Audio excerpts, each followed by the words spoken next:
आज धनंजय मुंडे यांच्या अपेरन्ससाठी कोर्टासमोर हजर होण्यासाठी सुनावणी होती. मात्र धनंजय मुंडे यांचा पत्ता जो दाखवला आहे, जे रेकॉर्ड आहे, तो क्षेत्र शहरी विभागात चुकून नोटीस पाठवलेली कोर्टामार्फत आणि चुकून आणि ते आता ते कोर्टाने परत आदेश केला आहे की ते एरिया ग्रामीण विभागात येतो. तर ग्रामीण पोलीस स्टेशनमार्फत नोटीस होईल. पुढच्या तारखेला 15/3 सुनावणी ठेवली आहे आणि आज एवढीच प्रोसिडिंग झाली. कोर्टानं नवीन नोटीस काढली, फ्रेश नोटीस काढा अशी ऑर्डर काढलेली आणि ग्रामीण पोलीस स्टेशनमार्फत नोटीस सर्व होईल आता पुढच्या 15/3 तारखेला. मात्र एकूण या प्रकरणाचा ग्राउंड कशा पद्धतीने असणार आहे? ग्राउंड आमचं असं आहे की त्यांनी जे शपथपत्र दाखल केलं आहे 233 विधानसभा मतदारसंघ परळी, की ते रिप्रेझेंटेशन ऑफ पीपल ॲक्ट या कायद्यानुसार त्यांनी खरी माहिती द्यायला पाहिजे.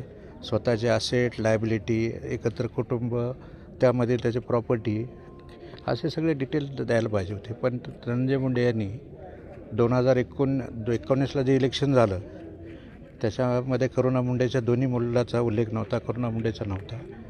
आत्ता 2024ला जे विधानसभेचं इलेक्शन झालं त्यामध्ये करुणा मुंडे यांच्या 2 मुलांचा समावेश होतो.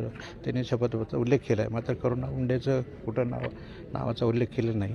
आणखी त्यांनी जे करुणा मुंडेच्या नावावर जे प्रॉपर्टी आहे याचा कुठं उल्लेख केला नाही. आणि हे 33A नुसार त्यांच्यावर बंधनकारक आहे की त्यांनी खरी माहिती शपथपत्रात नमूद करणं. आणि जर अशी माहिती दडवली तर 125 खाली जो माणूस ॲग्रीड पर्सन आहे किंवा त्याला तक्रार करायची काही ह्या संदर्भात काही तक्रार असेल तर दिवाणी व फौजदारी न्यायामध्ये तो दाद मागवू शकतो कंप्लेंट दाखल करून. त्यानुसार आम्ही कंप्लेंट दाखल केली होती. त्यानुसार आज केस सुरू आहे. केस दाखल केलं, यामध्ये 6 महिन्याच्या शिक्षेची तरतूद आहे.